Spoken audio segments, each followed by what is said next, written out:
Hola a todos, en este nuevo vídeo vamos a terminar el tema 4 de mecanizado que nos hablaba de los procesos de corte. Os recuerdo que hasta ahora hemos estado haciendo un repaso por diferentes procesos de corte.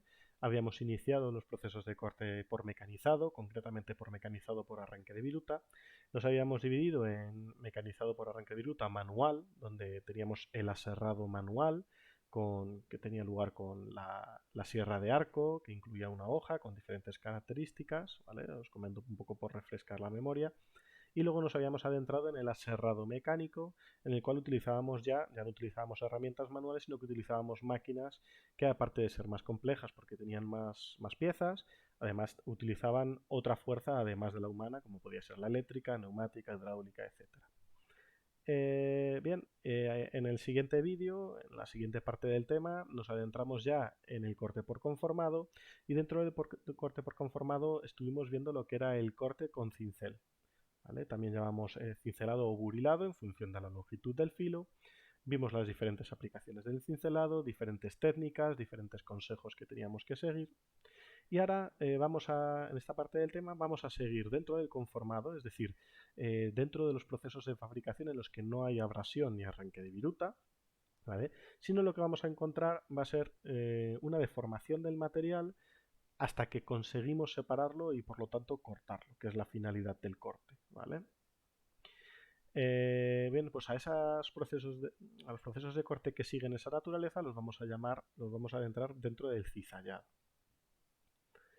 El cizallado, a su vez, y de la misma manera que hicimos con el aserrado, lo vamos a dividir en dos partes. Por un lado vamos a trabajar con el cizallado manual, ¿vale? Que va a ser aquel que va a tener lugar a través de herramientas manuales, y por otro lado vamos a hablar del cizallado mecánico, que va a ser aquel que tiene lugar con máquinas, ¿vale? Máquinas que, repito, son más complejas, requieren de otros tipos de energías, etcétera. Bien, dentro del cizallado manual ya hemos hecho prácticas con la tijera de chapa, ¿vale?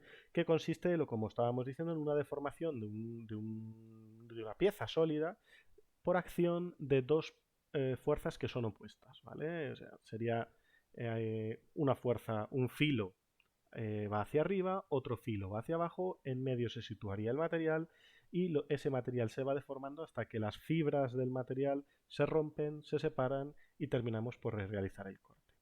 Es evidente, como habéis podido comprobar en el taller, que cuando vamos a trabajar con tijera corta chapa, necesariamente las chapas que voy a tener que cortar van a tener que ser de poco espesor, porque si no, no voy a ser capaz de cortarlas, ¿vale? Pues esta tijera va a ser una herramienta que va a consistir en dos brazos que van a estar unidos en la parte central a través de un tornillo o un remache, va a permitir un elemento de giro. Recuerda un poco como si fuera un pasador. Recordar que la función del pasador era una unión desmontable que se utilizaba como elemento de giro porque no estaba roscada, ¿vale? Era lisa. Y en uno de sus extremos va a tener unos mangos cuya finalidad va a ser fundamentalmente un agarre cómodo, un agarre ergonómico, que cuanto más largas sean las tijeras, más palanca vamos a poder hacer y por lo tanto más fuerza vamos a poder ejercer sobre el material a cortar. Y por el otro lado vamos a tener los dos brazos afilados, los dos brazos que tienen un filo, entre los cuales, entre estos dos filos, vamos a situar el material a cortar, ¿vale? Os recuerdo que la apertura de los brazos va a tener que rondar los 15 grados para poder hacer un corte limpio sin mordeduras. Y además estos dos brazos van a tener que estar separados, ¿vale? O sea, este tornillito probablemente nos permita cierta regulación para acercar o alejar estos dos brazos, tal y como veis en la imagen de la izquierda que ahora mismo sombrero en color azul, ¿vale? Estos brazos están en una separación y esa separación podrá ser mayor o menor en función del material que quiero cortar. Esto es lo mismo que cuando utilizábamos la cizalla en el taller La Grande, ¿vale? La que tenemos en la zona de corte. Necesariamente antes de empezar a cortar, nos tenemos que ir a la parte derecha de la máquina para seleccionar cuál es esa separación entre cuchillas que nos va a permitir realizar cortes, o bien a chapas pequeñas de 1 milímetro o de medio milímetro, hasta chapas más gordas de 2, 3, 4 milímetros. Acordaros que más o menos 4 milímetros era el límite que habíamos fijado para la máquina, para la cizalla que tenemos en el taller. Pues esto es un poco lo que os comentaba. La apertura de estas mordazas, de estos filos, tiene que ser aproximadamente 15 grados. tal y como veis en el dibujo que viene con la letra B, y un corte realizado con una apertura de tijeras, tal y como viene en el apartado A, no sería el adecuado, ¿vale? Luego, también citaros que para poder realizar cortes circulares existen algún tipo de tijeras, de mordazas circulares que tienen sus filos curvados para favorecer este corte, y en caso de que tengamos que hacer cortes circulares, lo recomendado es seguir el sentido de las agujas del reloj en vez del sentido inverso, ¿vale? ¿Por qué? Porque así va a ser la manera en la que las tijeras no van a ocultar el trazado que tengo que seguir. Si lo hiciéramos al revés, mi visión se vería entorpecida y no vería muy bien por dónde tengo que seguir, ¿vale? Bien, eso en cuanto a cizallado manual, ¿vale? Y ahora nos adentraríamos en el cizallado mecánico, es decir, en el cizallado en las cuales no voy a utilizar herramientas pequeñas y sencillas, ¿vale? Herramientas manuales que son portátiles, que me las puedo llevar a cualquier sitio, sino que en este caso voy a utilizar medios de corte a través de máquinas, que recordamos están formadas por muchas más piezas, son más complejas, son más pesadas, normalmente no las voy a poder desplazar a cualquier sitio del taller, sino que están en un sitio fijo, etcétera. Y aquí voy a encontrar diferentes tipos de máquina que nos lleven a cabo un corte a través del cizallado, ¿vale? Por un lado tengo guillotinas que llamamos guillotinas de contrapeso. El funcionamiento va a ser siempre el mismo, ¿vale? Van a ser dos cuchillas, dos brazos afilados que se van a ir acercando y van a ir cortando el material que interponga entre ellas por deformación, no por arranque de viruta, no por abrasión, sino porque voy a ir deformando el material hasta que se separa y se corta, ¿vale? Pues bien, en este caso las dos cuchillas las voy a accionar manualmente, y la finalidad es que aquí tiene un mango y aquí tiene un contrapeso, es decir, tiene una pieza que va a pesar mucho, que una vez que yo he realizado la fuerza de corte, en el momento que suelto, la cizalla vuelve a su posición original, ¿vale? En este caso se suelen llamar guillotinas de contrapeso. Otro tipo de máquinas, como de estas hay dos en el taller, son cizallas de palanca. Creo que tengo una imagen más adelante, aquí la tenéis, ¿vale?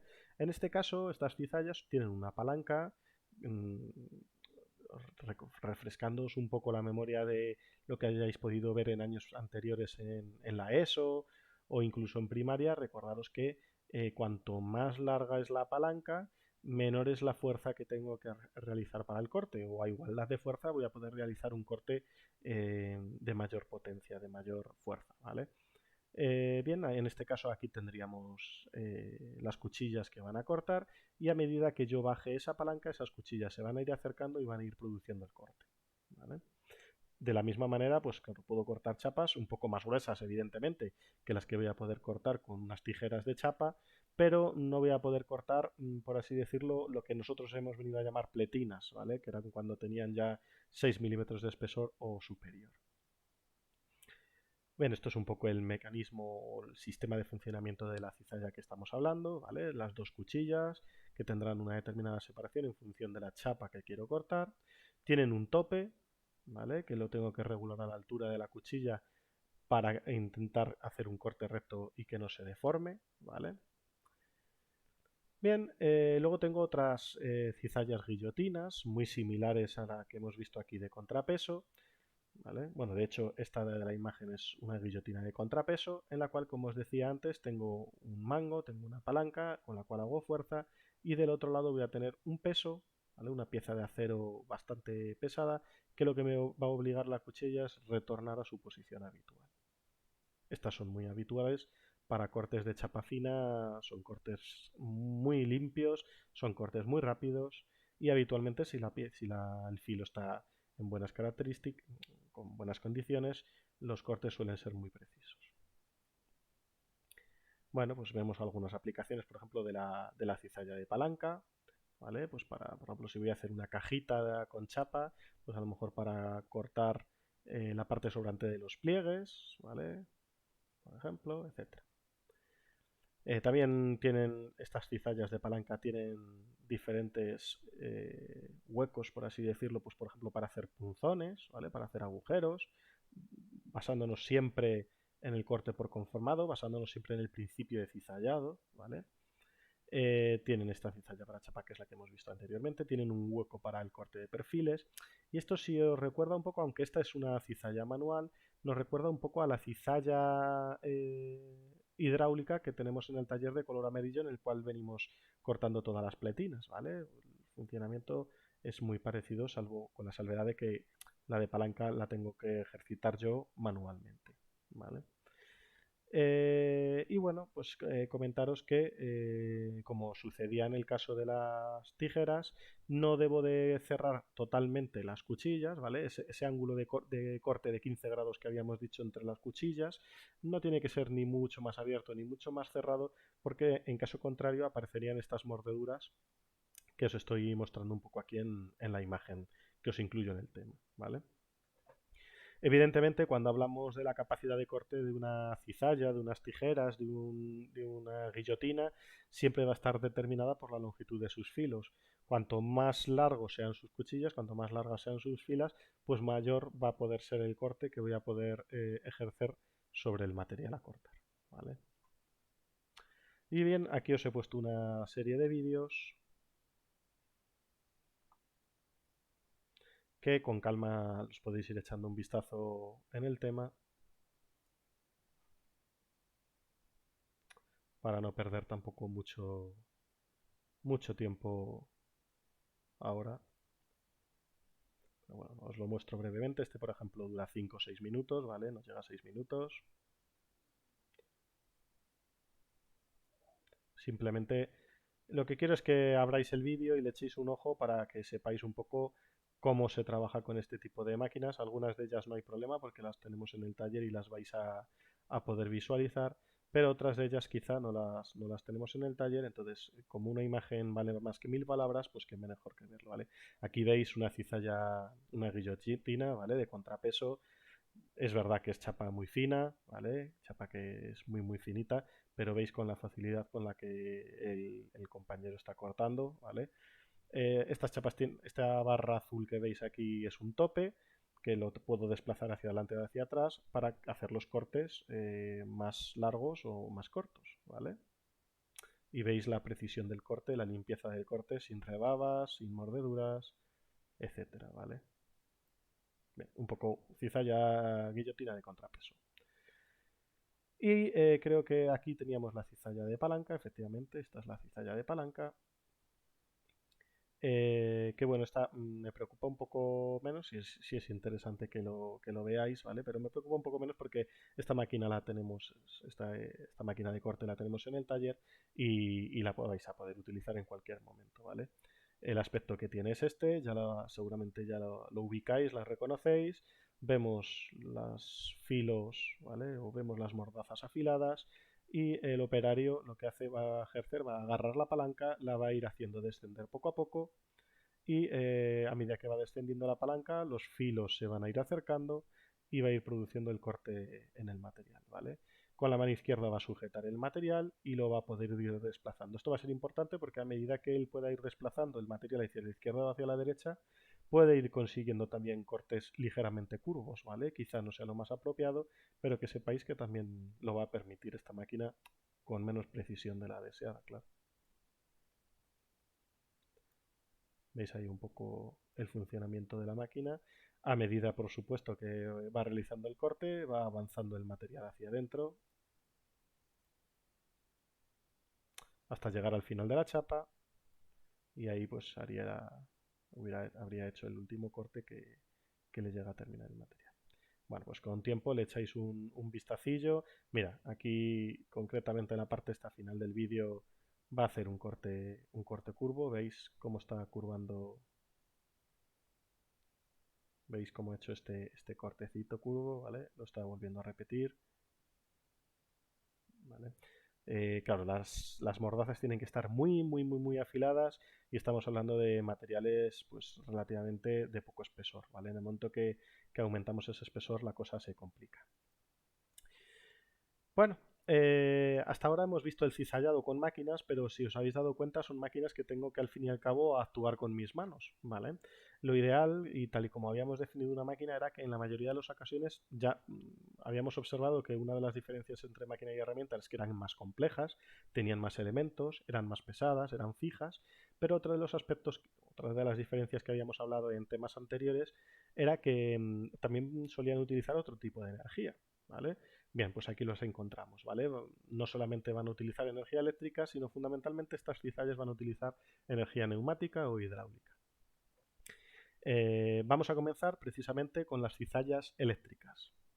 Normalmente son pequeñitas, ¿vale? Tamaño taladro, por así decirlo.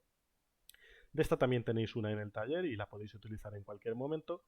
Eh, y está metida en el cajón de las radiales, ¿vale? Para que la tengáis localizada.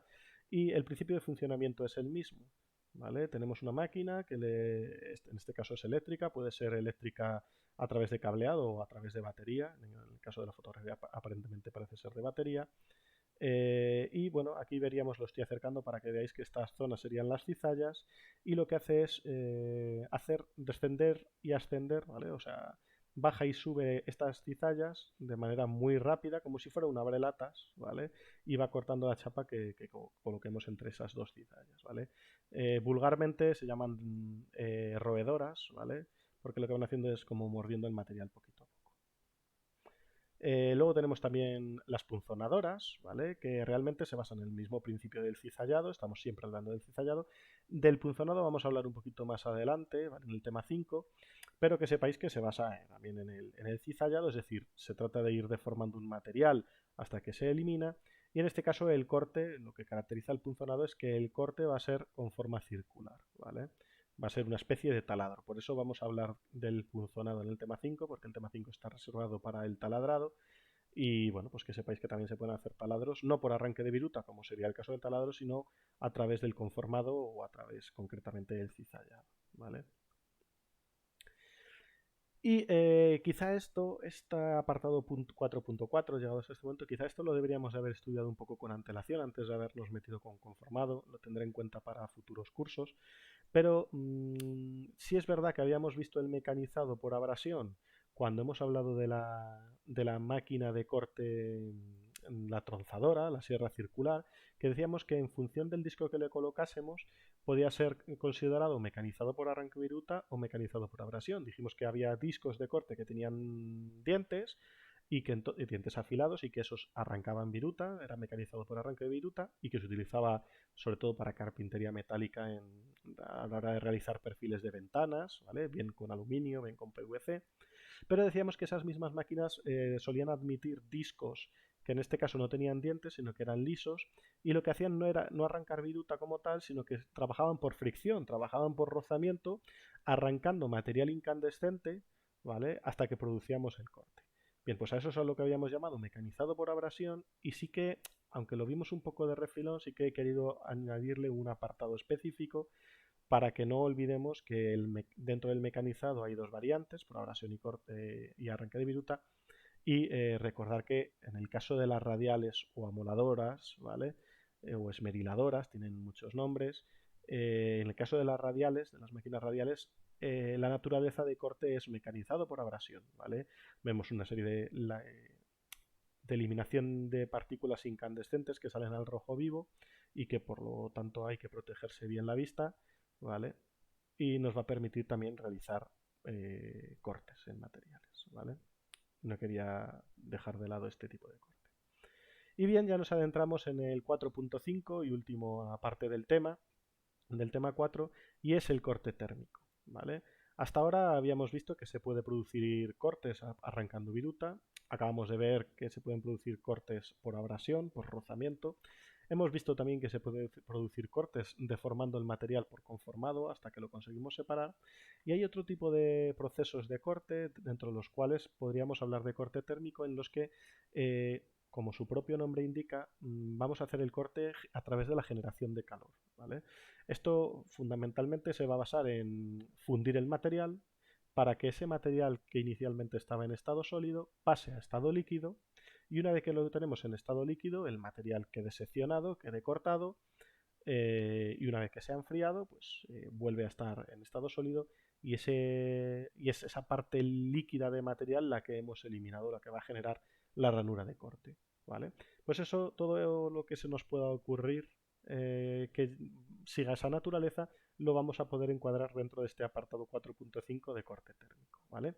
En este caso nos vamos a centrar en 3 procesos, pero hay alguno más, ¿vale? Pero vamos a ver los 3 procesos que son más habituales y más extendidos y que probablemente el día de mañana cuando estéis trabajando en un taller, mmm, ojalá sea de soldadores, pero sabéis que vosotros como soldadores afortunadamente o desgraciadamente vais a tener que hacer muchas operaciones auxiliares, no solamente soldar, ¿vale? Y una de ellas fundamentalmente va a tener que ser cortar. Pues bien, una de las muchas máquinas de corte que le vais a tener que utilizar van a ser de corte térmico. Y prácticamente casi todos los talleres ya tienen corte de naturaleza de estos 3 que vamos a ver hoy, ¿vale? Son las más extendidas, las más habituales en los talleres y es con lo que vais a tener que trabajar el día de mañana. En el primer apartado vamos a hablar del oxicorte. ¿Vale? Vamos a hablar levemente un poquito por encima de cada uno de ellos, sobre todo porque en el del oxicorte vamos a hablar con más detenimiento en el tema de soldadura, en el tema, creo que es el tema 6 de soldadura, que vamos a hablar sobre soldadura oxiacetilénica. ¿Vale? ¿Y por qué vamos a hablar de oxicorte en oxiacetilénica? Porque el equipo va a ser exactamente el mismo. Vamos a necesitar una botella de oxígeno, vamos a necesitar una botella de combustible, que va a ser acetileno en este caso. Vamos a necesitar una serie de mangueras para conducir los gases, un soplete donde se va a hacer la mezcla de los gases y donde se va a prender la llama y que nos va a permitir ese soplete además orientar la llama hacia el lugar exacto en el que quiero hacer el corte. El equipo utilizado y los materiales utilizados son exactamente los mismos. Lo único que varía en el oxicorte es que voy a tener un chorro de oxígeno a alta presión y ese chorro de oxígeno a alta presión va a tener 2 funciones, ¿vale? 2 funciones que ahora mismo os voy a comentar cuando se explique cómo se funciona el oxicorte, ¿vale? Hemos dicho, ¿vale? Os recuerdo, acabamos de decir hace escasos 2 minutos, que en el corte térmico se basa fundamentalmente en calentar un material hasta que se funde, pasa a estado líquido y entonces se divide, se separa y es como generamos el corte. Pues bien, lo que sí que os quiero que os quede claro del oxicorte es que no fundimos el acero, ¿vale? Lo que vamos a fundir van a ser los óxidos del acero. Eso sí me gustaría que nos quedara un poco en la cabeza, ¿vale? ¿Y por qué? Porque los óxidos del acero se funden antes que el acero. Se funden a una temperatura más baja que el acero. Si lo recordáis, que esto nos tiene que quedar en la cabeza porque si os dais cuenta lo estamos usando en todos los temas, el punto de fusión del acero ronda los 1200, 1400, 1450 grados aproximadamente. Recordaros del gráfico de hierro-carbono, de la curva hierro-carbono, ¿vale? Y veíamos que en función de la cantidad de carbono, pues la temperatura de fusión variaba levemente, ¿vale? Pero va a andar ahí, entre 2300 y 1400 grados centígrados. Pues bien, a eso va a fundir el acero, pero los óxidos del acero, o sea, el óxido del acero, va a fundir a una temperatura inferior. Y eso va a ser muy importante porque no vamos a necesitar generar tanta temperatura para poder fundirlo y por lo tanto para poder cortar. Y al no generar tanta temperatura, voy a ahorrar tiempo, voy a ahorrar material, voy a ahorrar dinero, va a ser menos peligroso, etcétera, ¿vale?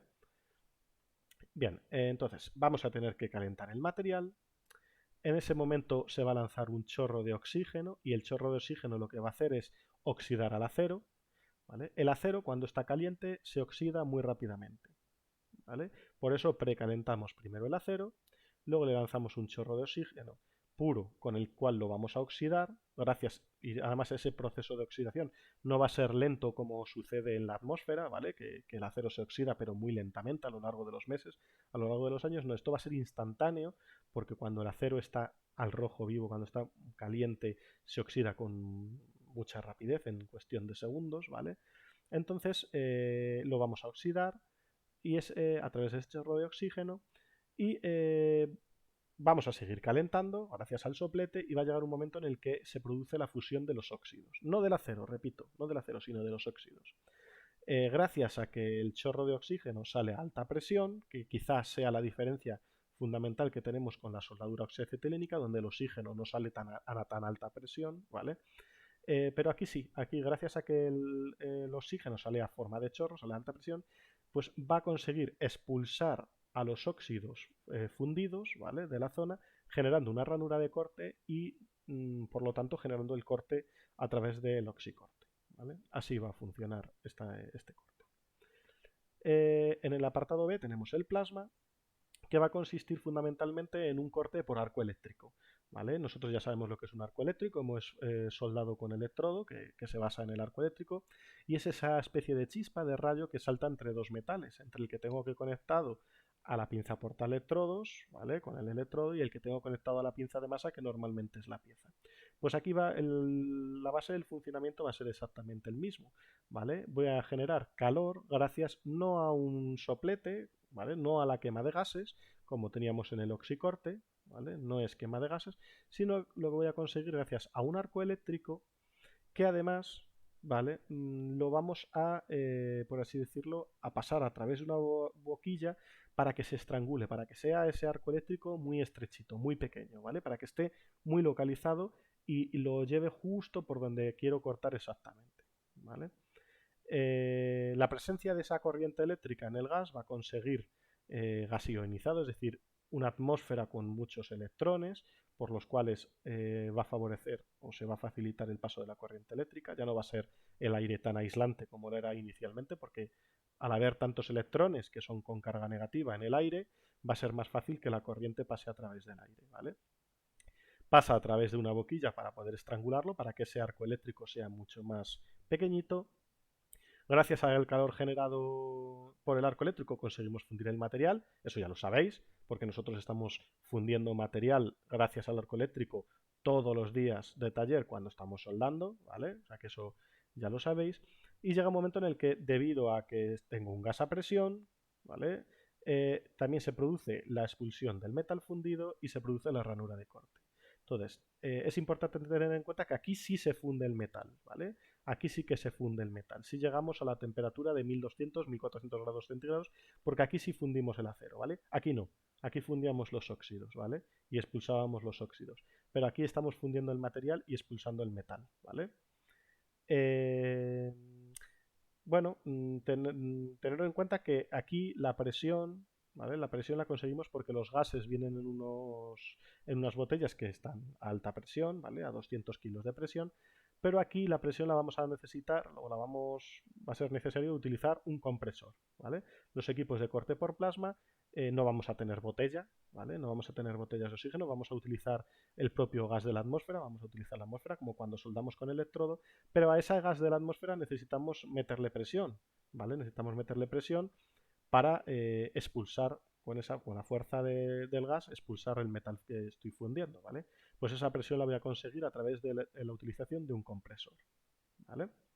Y por último tenemos el corte láser, también muy extendido, es una tecnología mmm, económica en el sentido de que bueno, el desembolso de la máquina es muy grande, pero una vez que me he comprado la máquina, pues no necesito ni gases especiales ni nada en concreto, ¿vale? O sea, va a ser un corte además muy limpio, va a ser un corte muy preciso que permite hacer cortes muy pequeñitos con figuras muy pequeñitas, ¿vale? Y además cortes muy profundos, ¿vale? Estamos hablando de que a lo mejor un plasma puede cortar hasta 20 milímetros, ¿vale? 2 centímetros o más, bueno, pero ronda por ahí. El oxicorte parecido, ¿vale? 15 milímetros, 10 milímetros como mucho. Y el corte láser, las ranuras de corte pueden ser muchísimo más profundas, ¿vale? Bien, ¿y en qué se basa el láser? Pues el láser es una luz, ¿vale? Es una luz, un haz de luz que va a estar muy focalizado, o sea, va a estar muy condensado, por así decirlo, va a estar muy apretado, muy comprimido en una zona, de manera que va a tener mucha energía, ¿vale? Ese rayo de luz va a tener muchísima energía, toda esa energía la va a absorber el metal que quiero cortar. Recordaros que estamos hablando de metales, por lo tanto son muy buenos conductores del calor, ¿vale? Lo absorbe con facilidad y se produce por esa gran cantidad de calor que le transmito al metal, se produce la fusión del mismo y por lo tanto el corte, ¿vale? ¿Cómo localizo o cómo focalizo el láser? ¿Cómo consigo que vaya exactamente a la zona que yo quiero? Bueno, pues porque el láser aparte de amplificarlo, ¿vale? Aparte de conseguirlo de alta potencia, va a ir rebotando por una serie de espejos, ¿vale? Espejos deflectores que viene aquí, de manera que va a ir rebotando hasta llevarlo exactamente al lugar al que yo quiero cortar del material, ¿vale? Bueno, esto es parecido un poco a las señales de la fibra óptica, ¿vale? La fibra óptica no deja de ser una luz que viaja rebotando constantemente dentro del cable, ¿vale? Y es la manera que tenemos de transmitir toda la información con la cual, gracias a ella, tenemos conexiones a Internet tan rápidas, ¿vale? ¿Hay más tipos de corte? ¿Más procesos de corte? Por supuesto, hay muchísimos tipos más de corte que seguro que vosotros podríais decidirme a mí, ¿vale? El que se me viene ahora mismo a la cabeza es corte por chorro de agua, ¿vale? Que viene a ser, pues, salvando por supuesto todas las distancias, sería como un haz de luz, en vez de un haz de luz es un haz de agua a mucha presión, muy focalizado, en una zona muy concreta, ese chorro de agua, y consigue tener tanta fuerza que parte pues muy utilizado para el corte de piedras, ¿vale? Para cortes de mármol, de baldosines, etcétera, ¿vale? De ladrillos, etcétera. Y bueno, pues para terminar ya el tema, unas pequeñas recomendaciones en las operaciones de corte, ¿vale? Recomendaciones que son comunes a todas, bien sea arranque de viruta, oración, etcétera. Y es que, por supuesto, pues siempre utilicemos gafas de protección, que si aún así nos entran partículas de corte en el ojo, pues que no nos restreguemos los ojos, ¿vale? Que nos echemos algo de colirio e intentemos acudir lo antes posible al médico. Siempre que voy a hacer un corte tengo que mirar a mi alrededor para ver que no solamente no me voy a dañar a mí, sino tampoco voy a dañar al resto de los compañeros que tengo alrededor. Utilizar guantes de trabajo, sobre todo porque los materiales que voy a cortar pues pueden tener rebabas, ¿vale? Pueden tener filos cortantes y me puedo cortar, ¿vale? Quizá hay que tener cuidado de que los guantes sean de tu talla, que no sean muy grandes, porque si no puede llegar a ser contraproducente, ¿vale? Puede llegar a ser más peligroso que ayudarme, sobre todo cuando estoy trabajando con herramientas como puede ser una radial, ¿vale? Y decir que quizá hay aspectos de corte en los que a lo mejor no es tan peligroso el corte como las operaciones auxiliares. Por ejemplo, el cincelado. ¿Vale? El cincelado sabéis que es un cincel con un martillo, pues peligroso, peligroso no es, pero quizá lo que conlleva ese cincelado sí, porque ese cincelado requiere afilar la herramienta en una electroesmeriladora y quizá el trabajo con esa electroesmeriladora sí que sea más peligroso. ¿Vale? Entonces, a veces no es tan peligroso el proceso de corte, sino tanto como todo lo rodea, ¿vale? Tener cuidado, ser precavidos, ¿vale? Cualquier operación de corte que hagamos en el taller. Y con esto hemos terminado el tema, ¿vale? Os dejo al final del tema, como siempre, las actividades. En este caso, actividades 4.6 y 4.7, que os las he aglutinado al final del tema las dos. Y con esto acabaríamos el tema 4.